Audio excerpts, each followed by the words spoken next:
from a bunker in beautiful Parkchester, the Bronx, it's Electoral Dysfunction.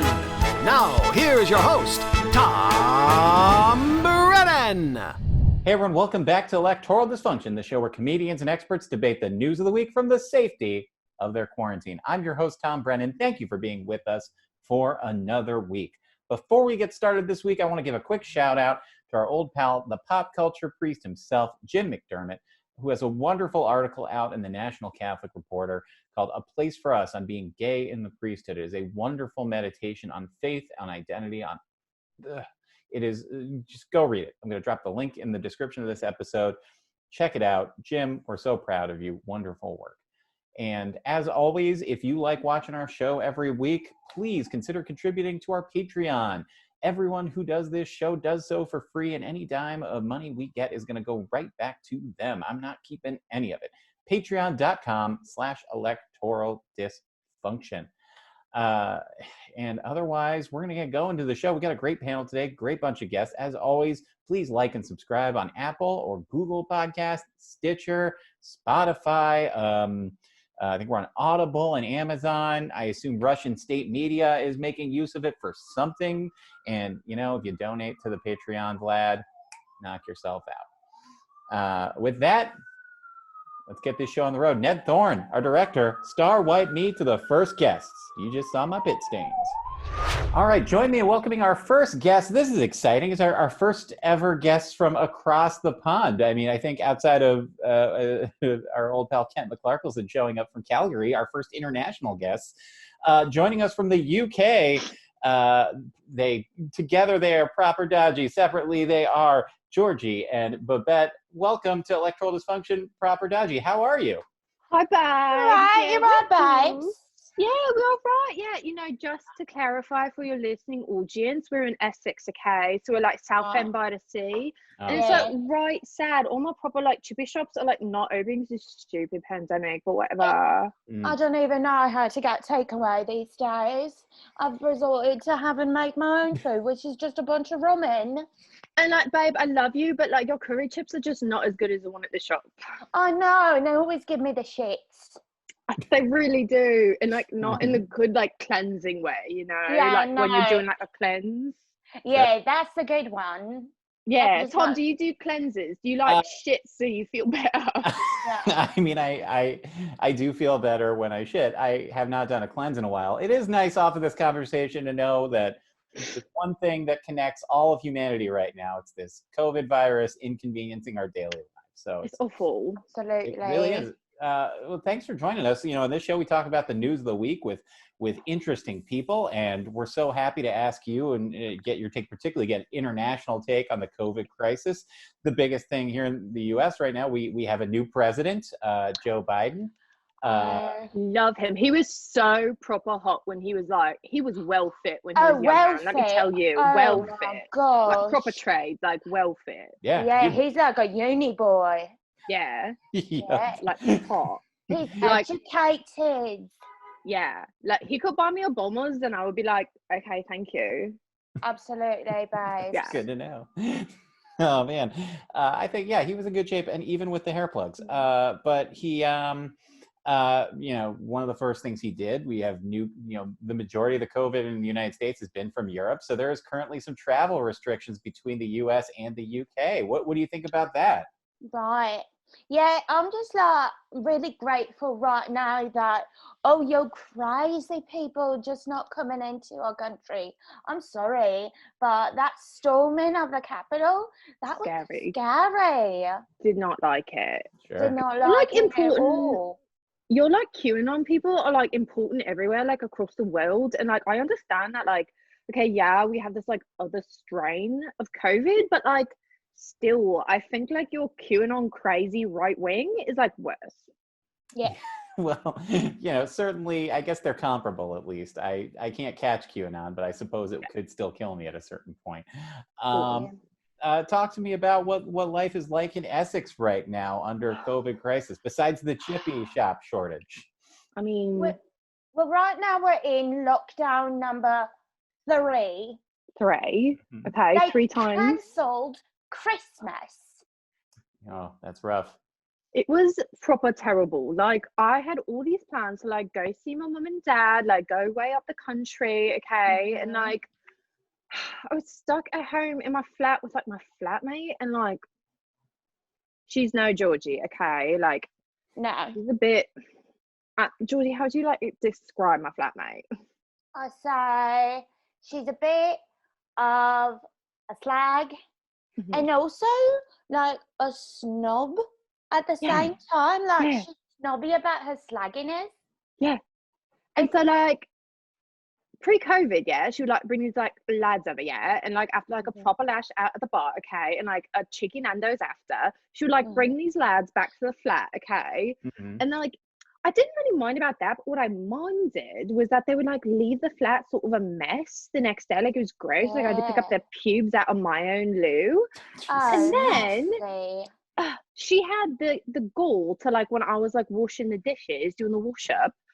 She would be like, oh, I don't like the way you stack the bowls. They don't dry properly. And I'm like, excuse you, I just cleaned your like lad's pubes out the loo. Like, Sure. That's right. The passive aggressivity was just well undeserved for you, babes. What's pandemic life like for you, Georgie? In good old Essex. Oh, it's been all right, babes. You know, I live alone, but I've got a nice size bubble because I can't deal with this lonely single life during a pandemic. So I've just decided I've got, you know, I'd say about 12 roommates that are kind of like here and there and everywhere. So I've been able to have a little bit of cheeky banter and a little bit of cuddle time. But, you know, it's still my bubble.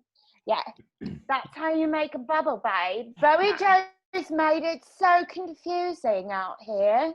He's like, stay at home, but go back to business. Like, go to the shops, but don't leave your house. And it's just mental. I can't did you know it. the pubs were open in London this summer? Like, who in their right minds was going into pubs in London? In London, okay? That's like literally 60% of this entire country's population lives in that city. Georgie, I know you did, babes. You didn't get COVID, but sorry, anyone listening, Georgie has her babes. hand up that she went to the pubs in London. I just had to, babes. I couldn't deal with it. I needed a pint. To be fair, if you've been in enough, I've been in enough London pubs to know that, you know, 90% of the world's viruses may have started there. So, you know, it's a risk most people are already willing to take. It's just damp. They're just damp, and they're full of dogs, like literal and figurative. Like dogs just go and sit there, and so it's like, all right, we'll bring the outside inside, I guess. I guess so. Proper Dodgy, it's been lovely speaking with you. We've got to move on to our next guest, but before we head out, any messages for the US from across the pond? I just think like you should pay attention to scientists, okay? Fauci, he's a hot little babe, okay? His mind is very sexy. So like listen to him in his hot little tight body and the words that come out of his mouth. And I just think like wear your masks, get vaccinated, okay? Because like you're not gonna have a microchip, okay? You got an iPhone, guess what? You've been chipped your whole life. I missed the chip shop. I missed the chip shop as well. Proper Dodgy, thank you so much for joining us. Ned Thorne, star wipe me to the panel. And join me in welcoming this week's panel. First up, very funny comedian. She is the host of the Witchcast podcast and the Revolution Comedy podcast. Kate Moran is back from the great state of New Jersey. Hey, Kate, how are you? I'm better. I'm better. It's been a while since I've seen you, so feeling better these days. Yeah, you know, it's we now have time to really embrace all the other terrible news stories that were happening now that Trump's gone from being Trump. So it's like the gun's not to my head anymore. I'm still in the quicksand, but at least I can enjoy the view a little. Yeah, exactly. That's a perfect way to put it. Also joining us, another very funny comedian. You can see her on Hulu's Difficult People, and please check out her one-woman production of Snowpiercer, where she plays every character, including the train. Shannon DeVito's with us again. Hey, Shannon, how are you? Hi. I'm, about the same as Kate. only terrified of coronavirus now. So it's getting better. I feel like I get to like be terrified of one thing at a time now, and it's very exciting. Yeah, it's no, the problems are no longer like three stoogesing their way through the door. It's just one at a time, and that's very exciting. Also with us, coming to us from Chicago, the Chicago Tribune's own, scourge of the internet, Rex Hupke. Hey, Rex, how are you? Hey, marketer of evil. Yeah, that's what I am. Yeah. I'm good. How are you doing? I'm doing all right. Whenever I need to feel better about myself, I just read the screenshots you drop of the letters you get from readers who are mad. Yeah. So. I like to share the joy with everyone out there. And as always, columnist for Bloomberg Opinion, the man, the myth, the legend himself, Robert George. Robert, how are you, buddy? Tom, well, I'm doing okay, but I'm a black man in America, so just different administrations, same old shit, So, but otherwise, Sure, of course. The clock's just ticking to not feel okay again, is what you're saying. Well, hard times are always as Public Enemy said many years ago, sometimes it doesn't matter whether the fist is coming from the right or from the left. It is. It's just. So now that Biden is president, happy Black History Month. I was going to say now that Biden is president, do you suddenly really feel concerned about the deficit again? Is that happening right now? It's the deficit and the debt are like the worst thing that has happened to America within the last year. I have to tell you. I mean, I can't think of anything worse than that. It's oppressive. It's crushing us under our burden. And what about what about the kids? We are running up these debts that our kids have to pay. It's outrageous, and I'm very disappointed that the Democrats don't have an answer for it. I'd like to see. Look, Biden's been president for 10 days, and our debt is in the trillions. That's crazy. He's been president for 10 days, and he written one executive order wiping out that debt yet? He has not. I don't think so. Yeah. Could he do that? Could he just drop an executive order saying we don't owe you money anymore? Has he tried refinancing? Yeah. Well, that's exactly right. It would be kind of hilarious. Everybody's saying, Trump was saying, I'm in debt to China. I'm in debt to China. Says, oh, well, F you, China. Forget it. We're not paying you anything. Yeah. Our new attorney generals, Jacoby and Myers, have helped us get a great refinancing situation on our country. By the way, the twist is though that would be Seth Meyers. That's the question. That's the thing. This might be one of the first shows we've done where every single panelist is in a different state right now. We got New Jersey, Pennsylvania, Illinois, and New York. That's fun. That's fun. Well, you and I are in the same state though, Tom. Yeah, you and I. Well, no, you and I are. Well, I'm on mainland America here in the Bronx though, so you're stuck on that island of Manhattan. Fair point. I understand what real America's like because there's a highway outside that goes straight to real America. You're outside the bubble. That's right. I am just outside the bubble and right across the street from AOC. So there's my bubble. I'm outside of one bubble and inside another. So what a week for America. This week, I think what I found very interesting about this week is that I'm going to say something, Robert, you've known me the longest of this panel. You're going to be stunned by what I have to say. I don't think that the Republicans are hypocrites. I do not find the party to be hypocritical because I think the party has in its actions made it very clear. Hypocrisy means that you don't obey rules that you set for other people. And I think they've made very clear that their rule is we don't have to follow rules. And there are different rules for everyone else. I think they are, so many of my friends spend time getting on the internet, getting Mitch McConnell for writing bills behind closed doors and then complaining that Schumer's doing the same. But I think they've made it very clear that they believe that they just have a different set of rules for themselves. And so case in point this week, 45 Republican senators voted to say that they believed that trying former President Donald John Trump, feels very good to say, was unconstitutional. So I don't think that he's going to be convicted in this impeachment trial. Tom, you I think you have stumbled on a major truth there. the Republican, or maybe he may be a former Republican at this point, the strategist and campaign manager at one point, Stuart Stevens, who is associated with the Lincoln Project, but he was not like a founder. But he basically helped put get George W. Bush elected in the 2004, and managed Mitt Romney's 2012 campaign. And he wrote a book last year called "It Was All a Lie," basically calling out the Republican Party for the so-called constitutional conservative party and all this other kind of stuff, basically calling them out. And yeah, as you said, you use the word hypocrisy. But if you never really believed it, in the first place, is it really hypocritical? If it turns out that you were just making this up all along, and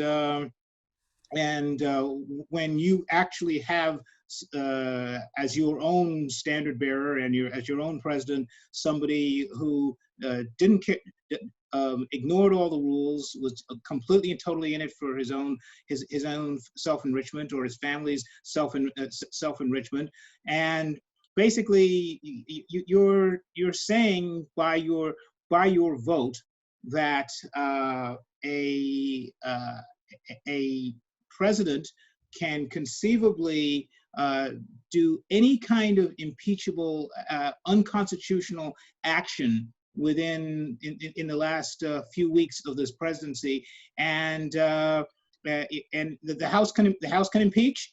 But if that person leaves or quits or something, there's nothing that the Senate can do to try and hold that person accountable, which is absurd on its face. But this is what the 45 this is the principle, quote unquote, that 45 Republicans basically set down. Now, at least one of them, Rob Portman from Ohio, who also announced that he's going to be retiring at the end of this term. And by the way, announced he was retiring because he thought the Senate was a place full of too much partisanship and gridlock, where people put politics ahead of doing the right thing.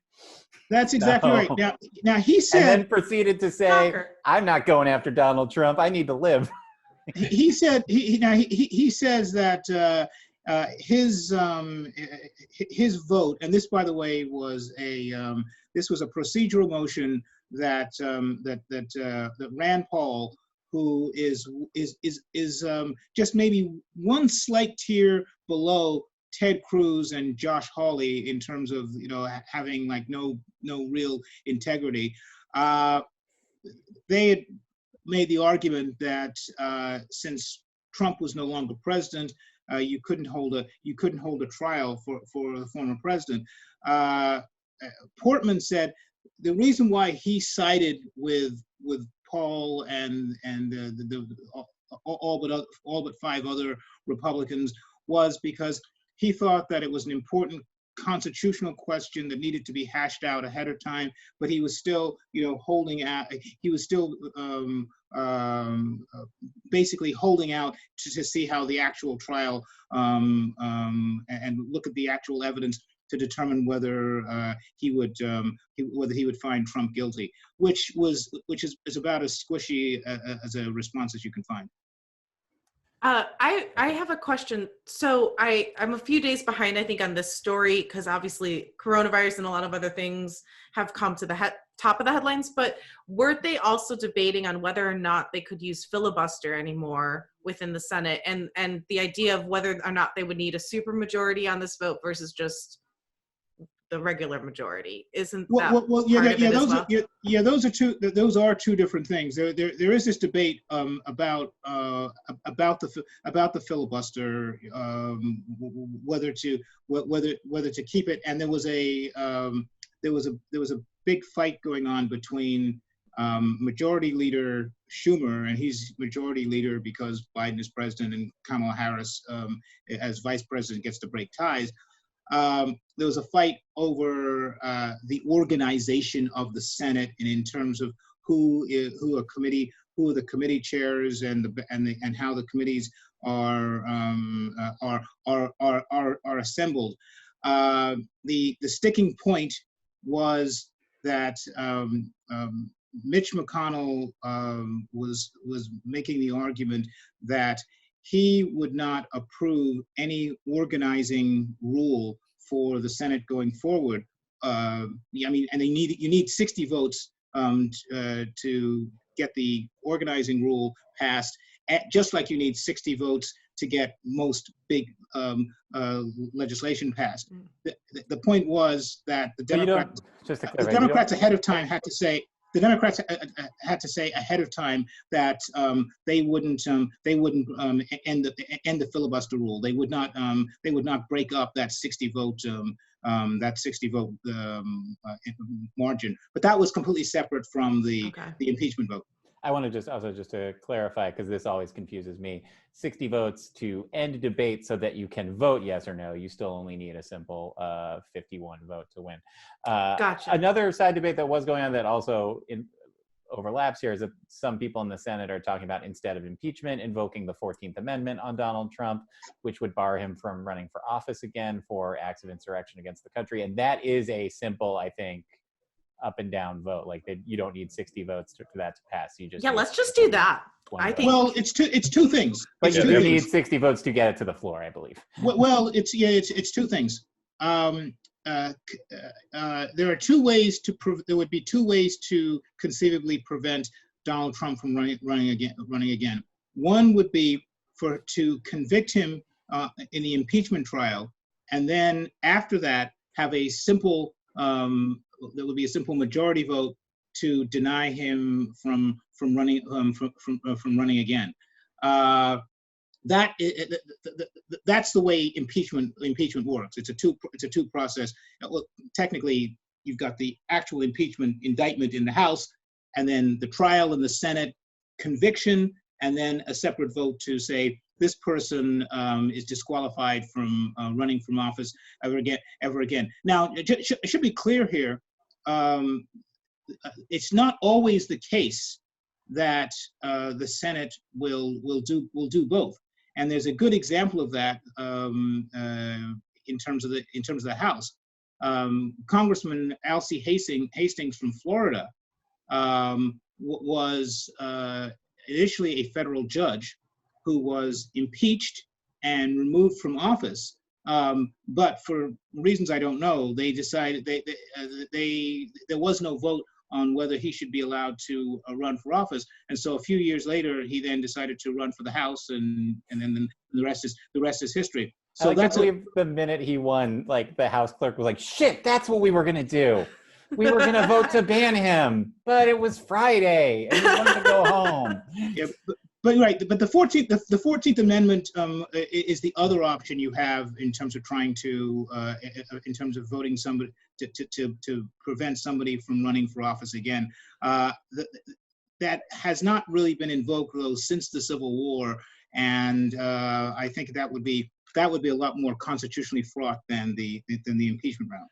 So can I ask, what would be the actual punishment now that Trump is out of office to be impeached by the Senate? What would the consequence be of that if then they didn't move forward with enacting the 14th Amendment? If I'm not mistaken, I believe the consequences are twofold, which is they do want to get to that vote to deny him to run for ever running again, but then also let that standing of him being convicted be something that can be used in other trials against him and court proceedings against him, I believe, if I'm not mistaken. So it's like not official standing, but just sort of like, as you know, evidence that can be put into those situations as well. But no fines, no jail time, like not community service. Like, it's literally just like, you've been impeached. It's just like it could impact. But doesn't it strip him of, like, I'm so sorry. No. You go. Rex, go ahead, and Shannon. Yeah, okay. Yeah, I think there could be some impact on the post-presidency, perks that presidents have. I'm not. There's been a little bit of confusion there, and I wasn't quite able to sort it all out. But I mean, it might impact. You can strip him. You can strip him of you can strip him of the. I think he former presidents get like $200,000 stipend, and plus security and travel expenses and all that other kind of stuff. And yes, all of that can be Per stripped. diem. I don't think you can call it. I hate that I know it is officially called a stipend, but I'm like, anything more than 3 figures is not a stipend. No, I'm I would like, love my such a stipend was like stipend. $60. Can we call Yeah. that that? Like, and I know it is legally called a stipend, but it's like, oh, I just get this paltry $250,000 a year stipend. Actually, I guess technically it's I'm sorry. It's actually more accurately called a pension. I mean, it's basically a $200,000 pension. That's true. For all the work he's done. Yeah, that Yeah. definitely. That we are paying as taxpayers. Yeah. Mm. Yeah, we're Yeah. also paying for security. Impeach for that Shannon. motherfucker. Yeah. No. No. Shannon, what you had another question? Oh, I was just gonna say it strips him of like his travel money and like Yeah. his security detail. And but okay. So Well, he would still have a security detail, but he would not have travel cash. Oh, he also doesn't get a library if they do it, I believe. Because That was like part of it. I'm not so sure because I think because libraries are usually funded primarily by private donations. So It's a I don't know. I read it somewhere, but I mean, someone's gonna pay for it anyway. but you know, Well, but I was you know, going to say what I imagine, because I think the actual operating expenses are covered in part by the public. So I imagine maybe it has something to do with funding that operation. But yeah. Can we get him like a premium Pornhub account and call it a day? He doesn't want a library anyway. He's never Look, getting one. no one's doing anything. Look, I've been to Staten Island Borough Hall. We can just give him half of that. Jimmy Otto won't care. Anyway, so let's talk then. How I want to talk more just about what it felt to watch that, because I kind of felt at first I'm sort of numb to politics at this point. I was like, oh, of course, and I was actually kind of surprised that 5 Republicans came over. I expected same thing with the House vote, where I expected fewer than the number that voted to vote. I was kind of surprised that that Pat Toomey, who I think is I mean, he's retiring, but I've always kind of viewed as as Republican a wet blanket as they come. Ben Sass, who is like just every guy I know who the first time they read the Constitution was like, you don't understand it. The kind of guy who the first time he learned about water would be like, have you had water? You probably never heard of it. And you're like, yeah, Ben, I know what water is. Everyone does. Anyway, I was surprised that they stood up, but I still was also, in the moment I was like, of course. But as the days went on, I found myself very discouraged by the vote, just from the standpoint of I did not expect conviction to come. Like, I think 18 is too far, but just the fact that this basically was like, yeah, I think it's unconstitutional. And if you pushed any of them on why, they'd be like, because I can't deal with this guy sending his people after me. It's constitutional in that we've done it before. We've tried former federal branch appointees after the fact, after they've left office. It happened in the Civil War. It's happened before. And to hear them just be like, this is unconstitutional. Why? I gotta go. I'm at a thing. Was just very, because Trump's gone, I think there's this instinct to be like, hey, the scary times are over. But to me, that is a very dangerous thing, to say something is even if these people still decide to vote not guilty in a few weeks, the fact that but had voted, no, this is not unconstitutional, I would be less worried than I am right now, I guess is what I'm getting at. And Rex, let's start with you. What are your feelings off of this? I agree with what you're saying. And I think that a lot of us, certainly liberal, but also I think a decent number of conservatives perhaps felt like what happened on January 6th was perhaps an inflection point in this whole nightmare. And that, okay, the the Rubicon has now been crossed. Like, this is okay. We've been fucking around for 4 years here, and it's gotten crazier and crazier and crazier and more dangerous and just untoward. And now here, 6 people now, I guess, are dead. A cop got killed. I mean, this is the U.S. Capitol got, they're like spreading poop in the halls of the U.S. Capitol. I mean, this is insanity. This is where it ends, right? This is where people maybe we take that sort of swing back to some form of sanity.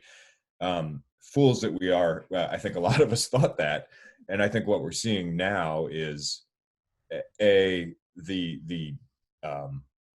draw of the Trump wing of the party, whatever, or at least Trump's base is so damn significant that these lawmakers are just not breaking out of it. They just don't see the upside to it, and they don't have the sense of decency or even really patriotism at this point, I would say, to move on and actually do the right thing and grow a spine.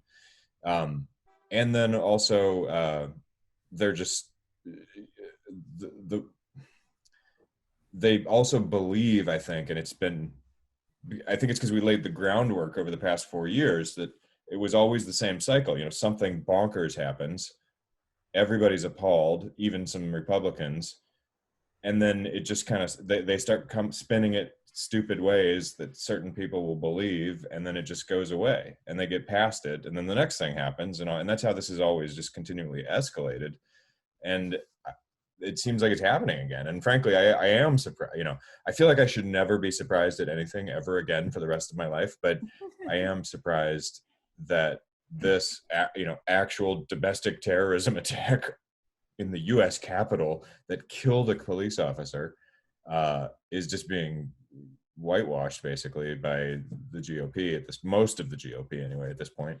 And that's a perfect word for it, by the way, whitewashed. Yeah, exactly. Yeah. Nice double entendre there. I have to say, though, I'm not surprised at all. And I will say, going back to what you were talking about hypocrisy, I actually, as someone who has also been a lifelong Democrat and incredibly liberal, I think both parties are actually really guilty of, and this has become, I think, even more evident over the last 4 years, of holding the party's power as the highest priority above all things. Yeah. I mean, look, quite honestly, I think we all knew Biden didn't want to run. Like, he's old, he's tired. Like, he was basically forced to run, I think, I mean, this is my theory, by the DNC, because they knew he was the one that was going to be able to have the highest likelihood of winning and taking back the administration. And because he happens to hit that nice, like, little like moderate area, and we know how many supporters Trump and the GOP still have across the country. That was very apparent in this election. And I think to me, I was actually more surprised that even any of the Republicans said, no, this is enough, like with the insurrection at the Capitol. I mean, maybe I'm a little dulled from seeing how my friends and community were treated during the Black Lives Matter protests over the summer, and how absolutely horrific the treatment of our citizens was while we were trying to peacefully march for human rights and racial justice. And then to see how this insurrection happened was just kind of like, yeah, that's exactly what I kind of expected from this country. And it sucks. I'm not happy with it at all by any means, but I think it makes total sense, because I think at the end of the day, Trump was the wagon people hitched themselves to, because he was the one who was winning. He's the one who won. He's the one who has this kind of cult-like following now. They're going to do whatever they can to please their constituents and stay in power and keep their pockets lined. At the end of the day, our politicians are looking out for themselves. Some may have more stronger values than others, and other people are doing it in more subtle, different ways. But I mean, I'm just like, knock down the whole house of cards. Let's start over. It's my theory. I said that last year. I'm sticking to it. Yeah, Makes sense. Shannon, can't argue with it really. Shannon, your thoughts on the vote as well. Yeah, I'm kind of like with you guys. I was actually surprised that 5 of them were like, no. But I do think that Kate's right. I mean, they really are looking out for themselves, and I think at the end of the day, they are what their motives are is that when they leave office, let's say in 4 years, 6 years, however long they have, if they don't get reelected, they want a place to go that they will make a ton of money. And the Trump base is known to spend a lot of money on these people who side with their racism and side with their immoral approach to life. And that's going to make them money. So really, it has nothing to do with the country or the Constitution. And saying it's unconstitutional is an easy thing to throw around. That is simple, that people kind of go, yeah, you're right. It is unconstitutional. Yeah, I guess can't so. explain to you why, but that's an easy term to throw around that they're like, yeah, I'm on board with that because this Constitution's a thing and I know sense. and I think things are things. And so they like, it's easy to hitch your wagon to it. And so I don't know if they actually believe that it's unconstitutional, but they do believe that it's easy for people to understand what unconstitutional means Well, in an ethereal setting.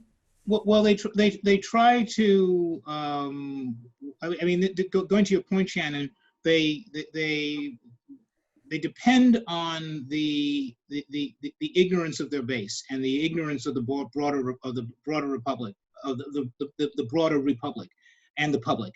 When it's very funny to see Republicans, elected Republicans, who should know how these constitutional processes actually work. They say, well, they will use phrases like, well, you can't impeach you can't impeach a former president because what's gonna be going on next. You're gonna be impeaching George Washington or impeaching Jimmy Carter and all this. Let's get Carter. I'm in. All this other kind of stuff. But the fact is, I want to see him. We're talking about a trial. He was impeached because of actions he did as president, and he was impeached while he was president.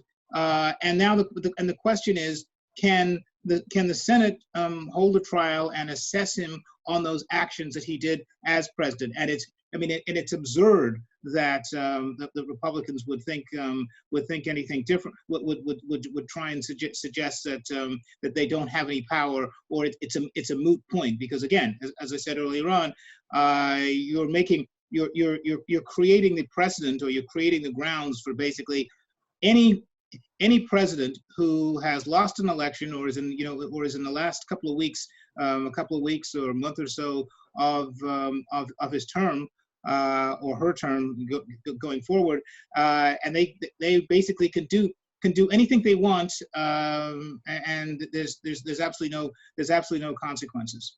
I didn't think about it that way, but you're right. Like it is almost as if, like, imagine if the CEO of a Fortune 500 company, like, instigated a riot at his company.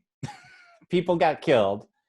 And then he was indicted, and then the company fired him, and the judge was like, or the defense attorneys were like, you should throw this out. He doesn't have that job anymore. Like, the crime still happened. I will say, in terms of, to Kate's point about them looking out for themselves, here's a thing that does cut both ways. I'm not going to give them credit because they're evil, but I do think Republicans are making a calculated bet, and it's not a bad one, that regardless of how people feel about Trump, they don't really want to go through a trial. They don't want to deal with this guy anymore. And they're just trying to set themselves up as the ones who tried to throw this mess out early. And Democrats are playing a similar tune in delaying that trial. I will not be surprised if the House votes on a huge rescue package and they pushed out that messaging on, like, say, the same day that the trial starts. Like, I suspect that would be a thing that they will be doing, because I think everyone, and you can see this in how the Biden administration is handling things as well. The Democratic Party, recognizes this is a thing that might have to get done, but they don't want to be in front of it really either. They know the public probably cares more about COVID recovery than this, and they want to be the ones holding that mantle too. Well, there is some truth to that, Tom, but I think Democrats also realize that if they do this, I mean, they have to kind of thread a needle, but if they do this right, they might be able to. This could be a win-win, because on the one hand, the public wants to see results. They want to see the COVID relief package pushed through. People do want to move beyond the Trump years to the extent that they can. But at the same time, I think Democrats also realize that there's nothing quite, there's not a stronger contrast than the smooth, a return of the no drama Obama, except in this case Biden, smooth, basic day-to-day competence coming from Biden. Meanwhile, you have the steaming dumpster turd of the Trump administration, And as each day has gone by, we see more and more information about the attack on the Capitol, what Trump was doing in the days ahead to encourage it, what he did on the day of while it was going on. And you might end up seeing, as we said, we're not going to be getting 17 to convict, but we might be getting a few more who are suddenly reminded about how awful that day was. And alternatively, for the Democrats, like exactly as you said, there could be a big win to be had in a month from now. Every American is getting a stimulus check from the Democrats, and they have really pumped up a vaccine plan. Well, they have watched on TV the Republican Party acquit the man who tried to kill them in the Senate and who botched the vaccine rollout pretty badly. Like, that's not a bad place to be in theory. All it depends on is Democrats having good political instincts and seizing a moment with messaging. So problem solved. We got this. It's gonna be great. Speaking of dumpster turd. Yeah. It's unconstitutional versus, did you notice the small percent change inside all of the FPCs on our new Quasics plan? That does, we didn't, I'm sorry, we didn't talk about this before we hopped on, but I do think one thing that is worth noting, I believe it was this week, it might have been last week, weeks are bleeding together for me right now, that the news came out that basically the Biden administration seized upon the Trump vaccine rollout plan to improve it and discovered that there was in fact no plan in place to get the vaccine out to Jared. So, yeah, Jared screwed us again. Kushner. That guy. It was just like a crayon drawing with like vaccine and then arrows. Yeah. It was Sharpie, though. It was It's a drawing of a bunch of vaccine needles, a question mark, and then a drawing of people happy. Like, A smiley face. that was the plan. People should have gotten underpants gnome. People should have gotten the clue that with the they should have kind of realized that the former president's the former president's son-in-law's initials are JK. That should have been Pretty good. that should have been a clue right there. It's not. Yeah, we're ready. Joke. So, and then this week, Joe Biden announced that they're making a major investment in, I believe it was the Moderna vaccine or the Pfizer one of the two, to try and both. Something in the realm of 200 million more doses in the next 100 days. So that's good. But worth remembering that we are in a tough spot right now because a former president didn't do anything in the last couple of months, which is just, I'll give him this. That's probably what I would have done in the last few months of my job. I have a hard time getting past.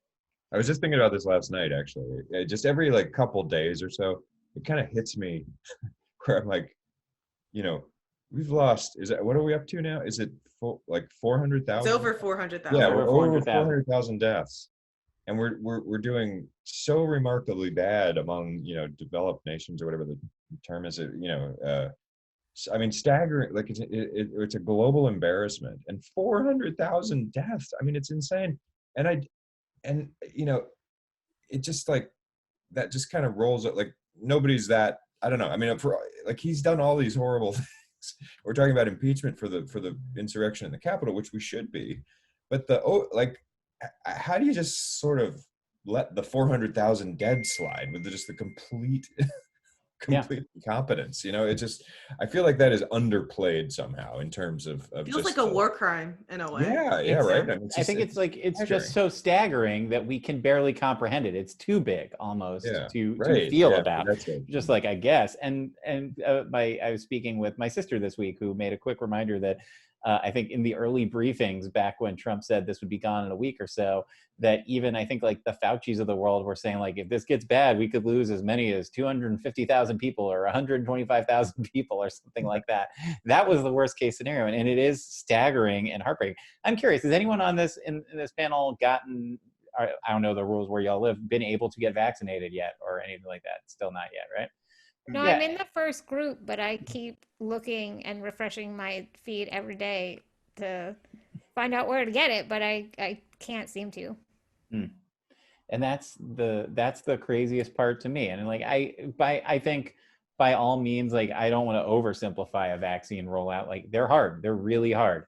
A country this rich should not be and this smart. I think we kind of, I'm quick to be cynical about this country, but we've got some of the smartest minds and some of the most ability to get this everywhere. And Robert, you made this point a few times that like if there's one thing that Donald Trump could have credibly taken a victory lap on, it was that the vaccine was done in such quick record time.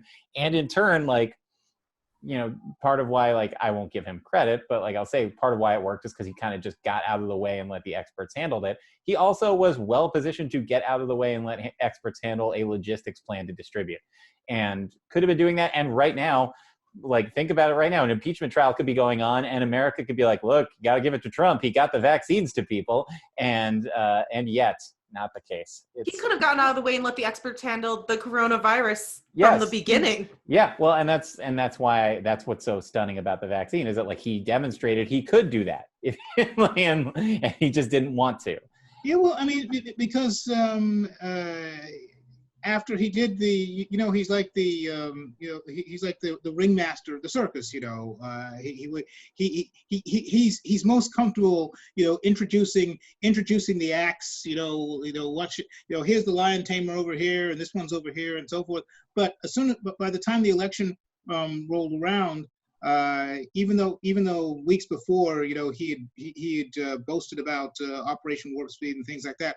Once the election rolled around and it was clear that he wasn't going to win, he was going to do everything he could.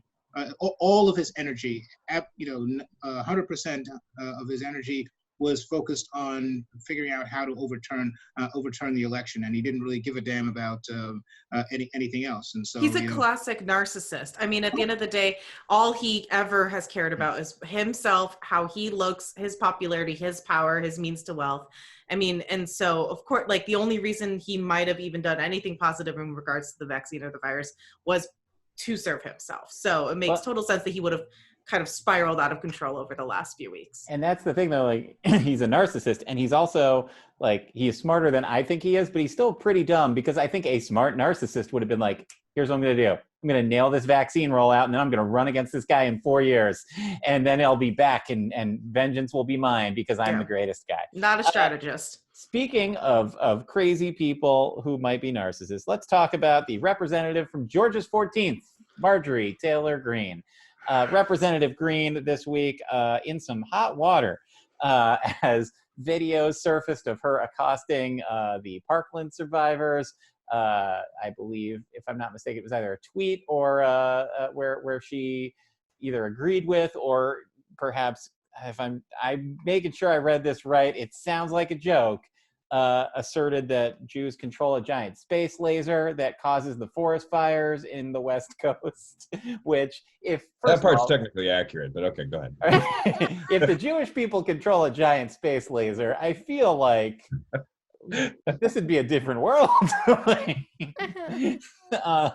requested that my vaccine be administered via giant Jewish space laser. I feel like exactly. I take that. And look, if you look back on your world history, there's a few groups that have earned a giant space laser, and I would say the Jewish people are at the top of that list or close to it. And all of this led to a lot of other controversial things that she said. There's so many terrible things to mention. And she's having a meeting with leader Kevin McCarthy on Monday, who, even Republicans and conservatives have criticized her. Robert, I think you shared on Twitter a thread from conservative columnist, radio host rather, Eric Erickson on her on Marjorie Taylor Greene's ascent, because there's been a lot of like, ooh, how did this person get here? And the thing he really highlighted was the fact that she ran at a competitive eight-way primary, and there was almost no opposition research on her. All this stuff was out there and pretty public. It's just on her Twitter feed. Right. And no one brought it up.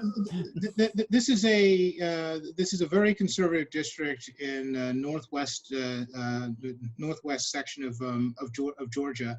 and she's had a big A very social, rural district too, very rural without a district. lot of media service or a lot of media, not a ton of media. It's the same. It's the same. It's the same district, actually, where Trump staged his rally right before the Georgia runoff, and there was some analysis of turnout across the state, and it showed that the biggest drop in Republican turnout from the November election to the January runoff was in that district, and they think that Trump's claiming that the November election was stolen had an outsized impact on the voters in that district. But to your point, yeah, as Eric Erickson was saying, he has.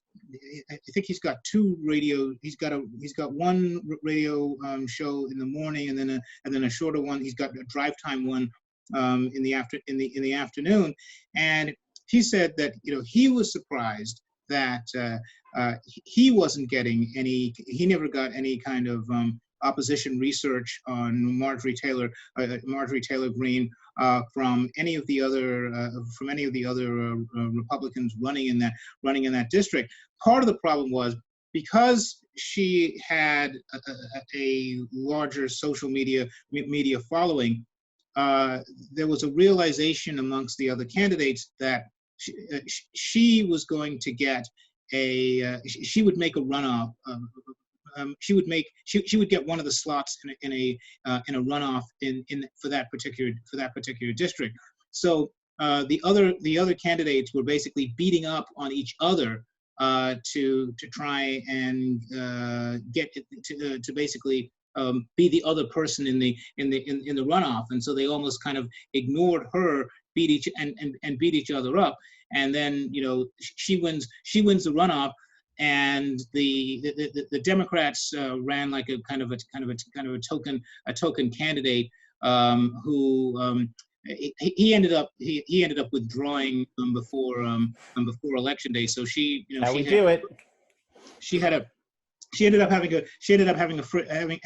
a free run. Part of, I think a legitimate concern that Republicans and Democrats are going to have is that as much as the outside public, as much as Democrats and media and so forth, recognize her as a kook. There's no reason to believe that even a well-funded Republican running against her is going to have any particular kind of an advantage. So unless the House decides to expel her, and they would need two-thirds margin, which means they need to get 70 some Republican votes to expel her. I think she's going to be there for a while, and she'll be an embarrassment to the Republicans and an embarrassment to the Congress. But there's no reason to believe that she's going to be going anywhere. Say what you want about the Republicans. Their last major racist, crazy embarrassment was Steve King. Now they've brought in a woman, so that's a little bit of progress. They're moving in the right direction. Diversity, brother. Say what you want about it. Thoughts on Representative Taylor Greene from the panel.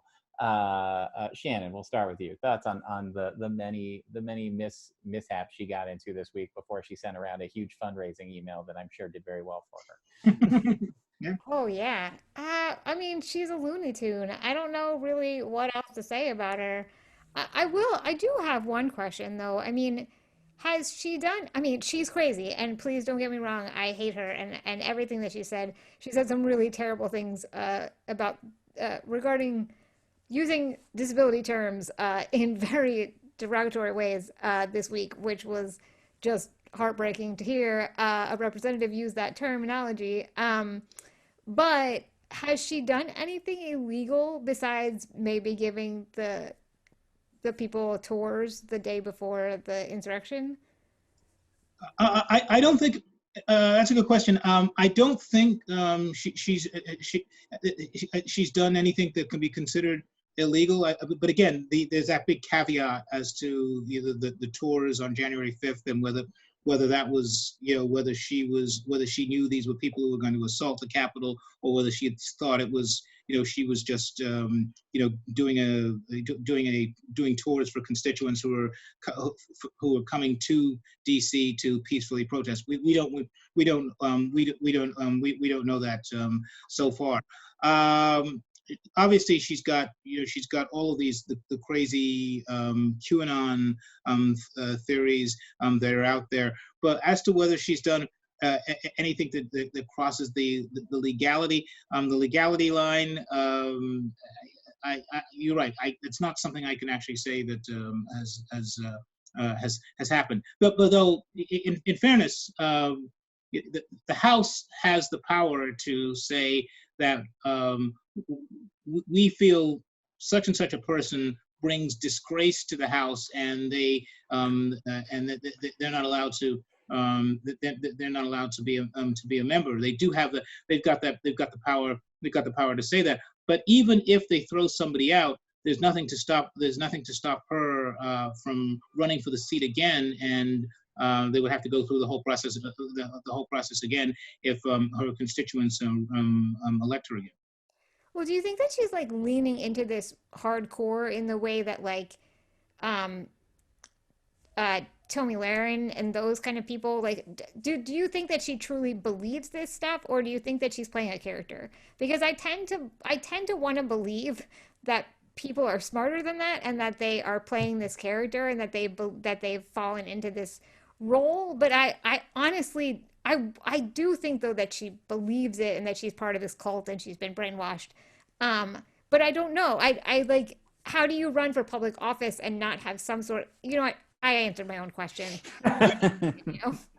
Well, you run in a really small rural section of Georgia without a lot of news media to provide, and local media. It's really smart, actually. I was going to say, it kind of boggles my mind that for as corrupt as a lot of our police institutions are in this country, like, you still have to have a psych evaluation and be vetted by a third party. You have to go through background checks. Like, is any of that mandated for our nation's representatives? Like, oh, Kate, come on. Crazy. As Shannon said, to ask the question is to answer it.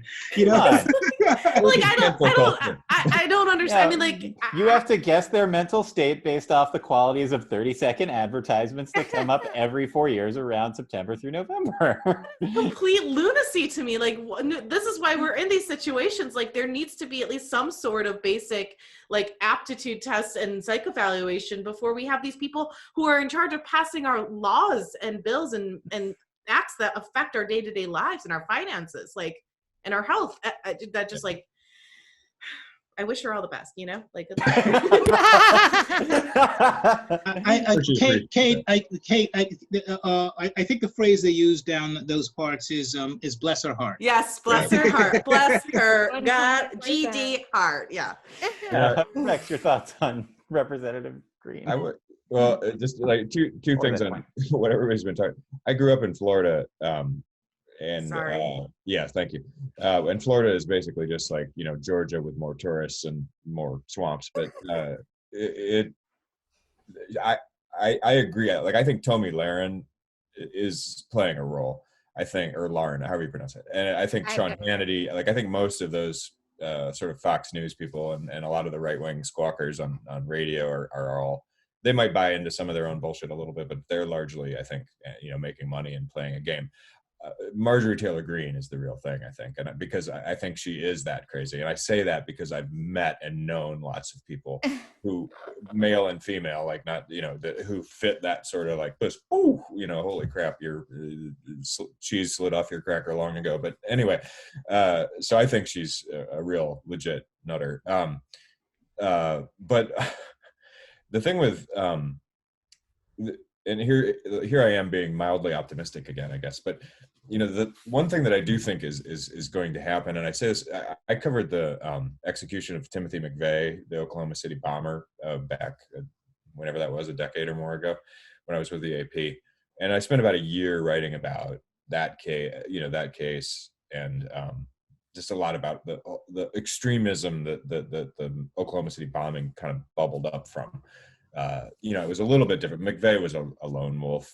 He had been sort of attached loosely to some militia people and stuff, but he wasn't like he wasn't like part of the QAnon of the time necessarily. So there was a little bit of difference. But anyway, after Oklahoma City, the militia movement, which had been very fervent around that time, went poof. I mean, it went underground. Like the feds had been kind of monitoring that extremism, and they were dug in a little bit with some of these militia groups, but they missed McVeigh, obviously, and they cracked down, like crazy. And the militia movement really, in part because of some militia people were honestly appalled at what had happened, and some got sort of snapped into like, holy shit, this is crazy.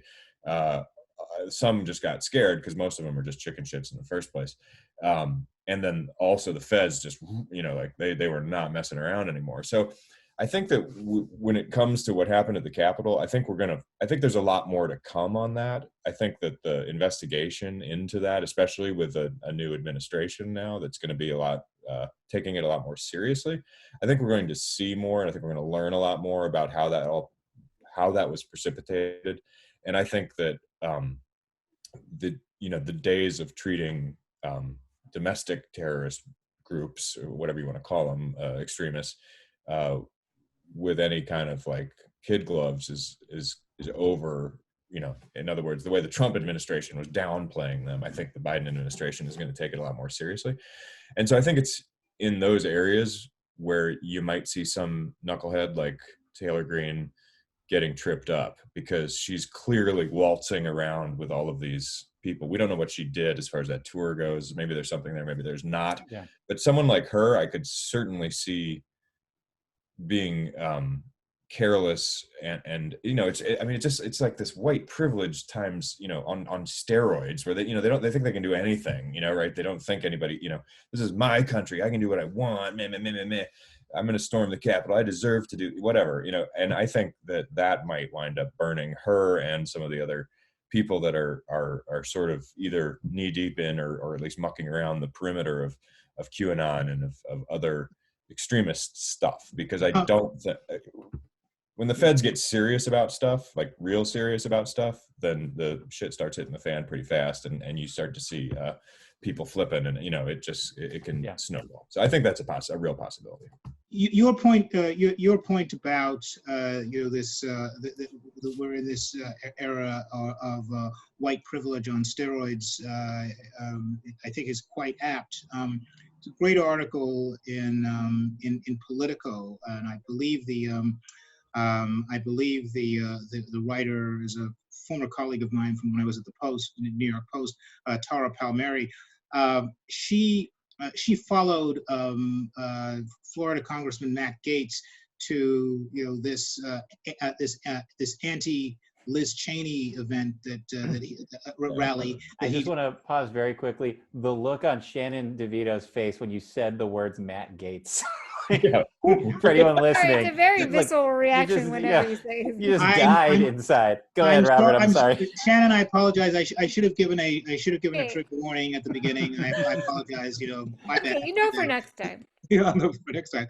But he's not the point here. The point is the reporting that Palmieri did, where she went around Wyoming, went around Cheney's district, and which actually, I'm thinking of Wyoming, that may actually be an at-large. It's an at-large seat, yeah. At-large, right. So it is. She's basically congresswoman for the entire state, and she went out to these diners and talking to all these people about Cheney and her vote in support of impeachment, and she could find hardly anybody there who was supportive of Cheney. Almost all of them were fully and totally in the Trump camp. But it went beyond that.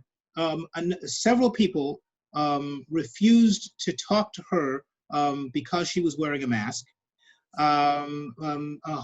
Many of them, most of the people she talked to, said that they would not get the vaccine.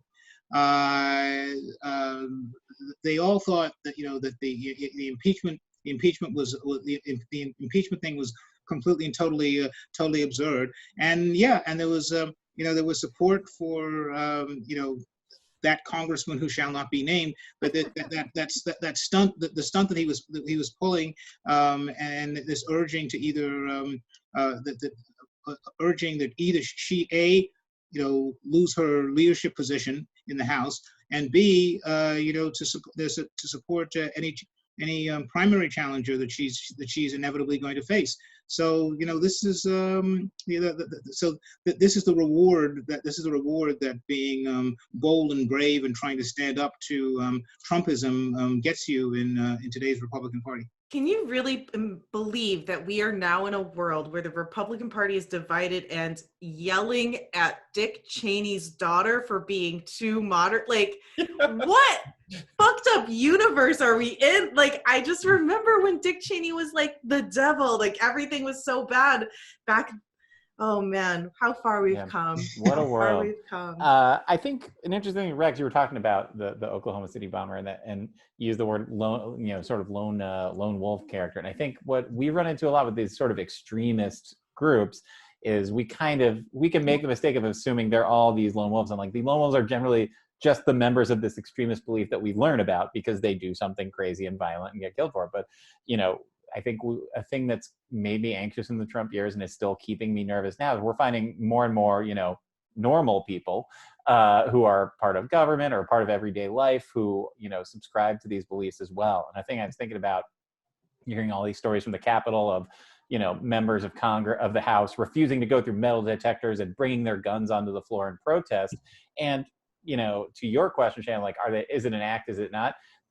Part of me thinks, yeah, maybe it is an act, but even so, and, to take it out of red America and put it into blue America, a thing I've been thinking about as these stories have gone on, San Francisco City Councilman Harvey Milk was killed by a fellow shot and killed by a fellow city councilman.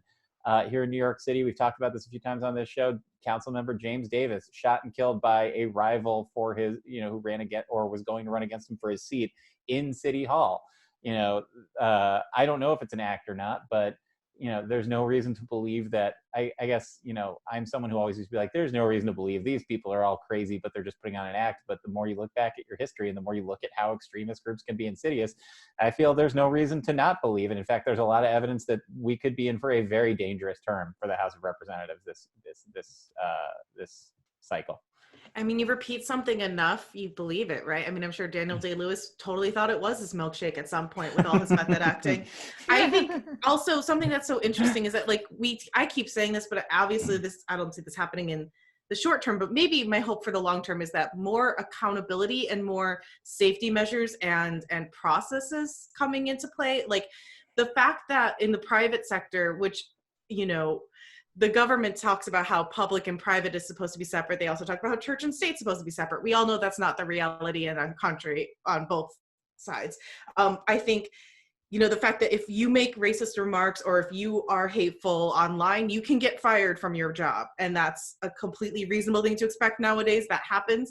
The fact that we have actual representatives, elected officials, not being held responsible for their words and actions online as individuals, and that there's no kind of process. There is no boss to go to and say, hey, that's inappropriate. You're not representing this company or country well enough. We're letting you go, is ridiculous. I'm hoping, obviously technology is constantly evolving and changing. And I think the wheels of big government obviously turn very slowly, but I'm hoping with the Capitol insurrection and subsequent things that have been going on, as well as past things, that maybe the government can start to actually think about this stuff and put some kind of fail safes into place for across the aisle, just to have a little bit more accountability for our officials. But I'm also an optimist, so I don't know. Well, the way sorry, go ahead, Shannon. I don't even know if this is possible, but is there a way to have an outside like an outside HR hold these people accountable. I mean, that's an insane thing to say out loud. That's the constitutional amendment. Add a human resources department. But to the I but, like, think why in United not? States of all America. seriousness, though, I love like, it. is that something that we can do? Like have a government entity that we create that's like outsiders that we essentially hire to come in and hold these people accountable. Like, is that something that we could even possibly think about? Or do I just live in this weird world where I've created this illusion in my brain where things are great? I don't know, but I'm imagining someone like just a middle manager with a polo shirt and a clipboard with Marjorie Taylor Greene and half of her constituents like doing a mediation session. I mean, if The nothing scary- else, this- we write this- that sketch. Maybe some Well, sexual harassment training. Yeah. The scary thing is, that middleman is going to be Dilbert, and so Scott Adams, who is like presentations, Yeah. is going to be coming up with, here we go, yeah, this is Ms. Taylor Greene, please come in here and. At the very least, can we at least like semi-dox Taylor Greene? Like, can we just like ban her from Dress Barn and like Joanne Fabrics? Like, let's just make her like private life at least miserable, He Kate, only shops at also, Hobby Lobby. Stop it. Exactly. Oh, right. Bringing up sexual harassment seminars reminds me that I am still currently sitting in a apartment in the Bronx, represented in the New York City Council by the Reverend Ruben Diaz Sr., who walked out of his sexual harassment training because, quote, I don't snitch. And he's a Democrat, guys. And with that, hey, no matter what, important to know, no matter how bad things get, Donald Trump is still not back on Twitter. So, hey, Yay! he did it. So much This quiet. was Tom, just before you finish that, I really do think that this is kind of quasi serious. Congress may not succeed in impeaching and removing Donald Trump, but it was an incredibly significant for the health of the republic that Twitter essentially unilaterally impeaced and removed him from that platform, and given how heightened tensions had gotten building up to and obviously through the January 6th. The January 6th insurrection, that turned out to be arguably the most significant, quote, political action taken by an entity with a certain amount of authority. I think you're absolutely right. Like, if nothing else, we didn't get time to talk about it today, but I was thinking about this week when the GameStop story launched, just how like that is the kind of story that a month ago Trump would have tweeted something crazy that afternoon, and we'd have immediately forgotten about it because we were too busy dealing with the fact that he just made Jarrett the like official landlord of America, gave him all the parks. With that, we're gonna call it a week for Electoral Dysfunction. This is a wonderful conversation. Thank you so much, panel. We'll go around real quick. Kate Moran, where can folks find you on the internet? Yeah, you can follow me on Twitter and Instagram at KickAssKMO, and all links to my other podcasts are also on those sites. So just follow me. Great, thank you, Kate Moran. Thank you, Shannon DeVito. Where can folks find you online? You can find me on Twitter because I haven't been kicked off yet. And Instagram, and my YouTube channel, all at Shannon DeVito. Thank you very much. Rex, where can folks find you and your work online? Just real quick, Shannon, I'm immediately going to go watch Snowpiercer because I'm so excited. It's really good. Yeah. No, I'm just at Rex Hupke, REXHUPPKE on Twitter. I put all my columns up there and do all kinds of horrid shenanigans that should get me fired. So, but that would be cancel culture, so that can't happen. That's right. No one gets canceled. not in Biden's America. Robert George, where can folks find you online?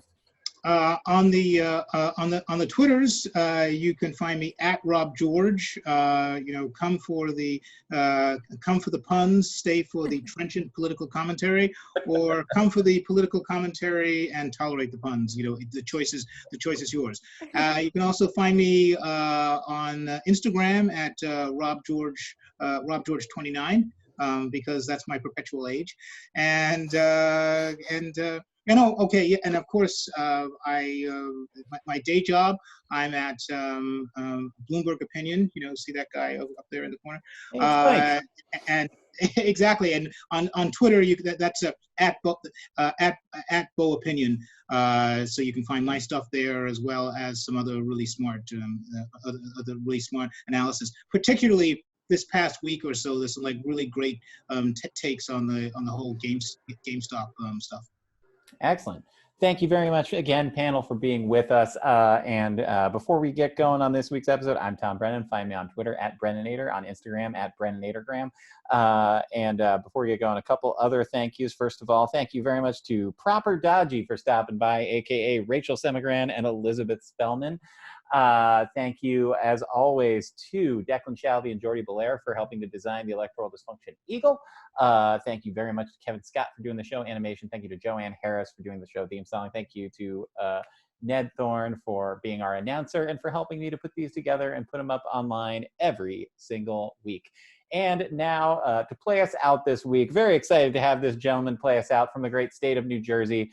He is happy to report a strong recovery from COVID-19, and we're also very excited to say he will be back on Electoral Dysfunction very soon. Our favorite libertarian, Jim Tassone. Ned Thorne, star wipe us to Jim Tassone in New Jersey.